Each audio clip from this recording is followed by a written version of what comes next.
තාක්ෂණය පිළිබඳ හොයන ඔයා සාදරයෙන් පිළිගන්න MPKT YouTube channel එක පළවෙනි වීඩියෝ එකත් එක්ක. ඉතින් මම අද ඔයාලට අරගෙන ආවේ කොහොමද ඔයාගේ ෆෝන් එකේ driver storage එක download කරලා තියෙන app එකක් ඔයා SD card එකට දාගන්න කියලා.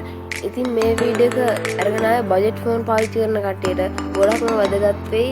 මොකද සමහර ලොකු game එකක් පාවිච්චි කරනවා නම් ඔයාලට සමහර ෆෝන් එක lag වෙනවා වගේ බලා ගන්න පුළුවන්. මේ lag එක නවත්ත ගන්න මේක හොඳම උදාහරණයක් වෙයි. ඉතින් අපි වීඩියෝ එකට යමු.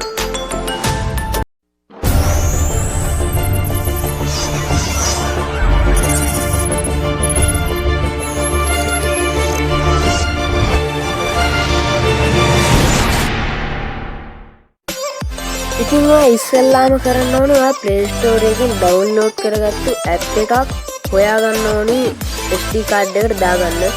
ඉතින් මම මේ පහළින්ම තියෙන Insert කියන application එක යොදා ගන්නවා Play Store එකේ SD card එකට දාගන්න. ඉතින් මෙන්න මේකට මෙහෙම touch කරගෙන ඉන්න ඕනේ. touch කරගත්තට පස්සේ ඔයාලට මේ වගේ තැනක් තමයි පෙන්නන්නේ.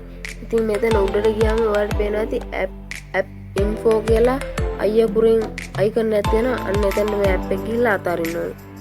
ඊට පස්සේ ඔයාලට app info යටතේ බලා ගන්න පුළුවන් move to SD card කියලා මෙන්න මේ හරියෙන්. ඉතින් ඔයා ඒක ක්ලික් කරන්න ඕනේ එකපාරක්. මම මේ විදිහට ක්ලික් කරනවා.